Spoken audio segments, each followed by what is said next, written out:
కరుణానిధి కొడుకుల్లో స్టాలిన్ అళగిరి. ఇక్కడ వీడికి ఇద్దరు కొడుకులు ఉంటే డిస్ప్యూట్ అనుకోవచ్చు, కానీ కరుణానిధి కొడుకుల్లో స్టాలిన్ అళగిరి. అళగిరిని పెద్దగా లైట్ తీసుకుని అతని దగ్గర సబ్జెక్ట్ లేదని స్టాలిన్ ని హైలైట్ చేసుకొచ్చాడు కరుణానిధి. చివరికి ఆ డిస్ప్యూట్ ని ఎవరు పరిష్కరించాడు? ఫైనల్ గా కరుణానిధి. అప్పటిదాకా చాలా రోజులు డిస్ప్యూట్ నడిచింది. ఓడిపోయినప్పుడు అళగిరిని పక్కన పెట్టడం వల్లే అని, గెలిచినప్పుడల్లా స్టాలిన్ అన్నేనని చెప్పేసి ఇట్లాంటివి నడిచినాయి.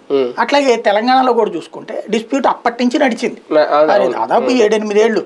ఒక లాస్ట్ రెండోసారి గెలిచాకనే ఆ డిస్ప్యూట్ క్లోజ్ అయింది. ఇప్పుడు కూడా రేపు పొద్దున జగన్ గెలిస్తే ఒకటి ఉండొచ్చు, ఓడితే ఇంకోటి ఉండొచ్చు. ఇప్పుడు ప్రస్తుతం జగన్ కి సంబంధించి షర్మిల 2014 ఎన్నికల్లో పూర్తిగా పనిచేసిన మాట వాస్తవం. 2019లో లేదు, అది గుర్తుపెట్టుకోవాలి. 2019లో చెల్లి తల్లి మీద ఆధారపడలేదు అతను. 2014లో వాళ్ళ మీద ఆధారపడ్డాడు. ఎందుకు? అప్పుడే జైలు నుంచి బయటకు వచ్చాడు. వచ్చిన తర్వాత ఈ కాన్సెప్ట్ అంతా నడిచింది.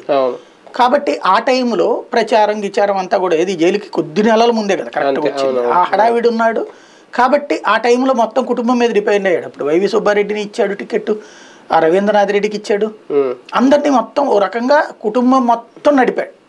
తర్వాత ఏమైపోయింది, జనంలోకి ఏ సంకేతం అంటే నాకు అవగాహన ఉన్నంత మేరకు ప్లస్ నాకున్న సమాచారం రెండింటిని క్రోడీకరించుకుంటే ఉన్న ఫీలింగ్ ఏంటంటే అది రచ్చరచ్చ అయిపోయింది. కుటుంబం అంతా ఇప్పుడు అదేది దేవగౌడ కుటుంబం లాగా అయిపోయింది.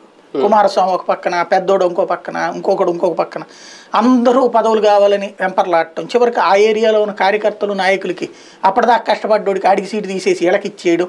దాంతో వీళ్ళందరూ పోయి కాంగ్రెస్లు చేయడం. మనకు వాడి ఓడిపోవడానికి కారణం ఇది జేడీయూ.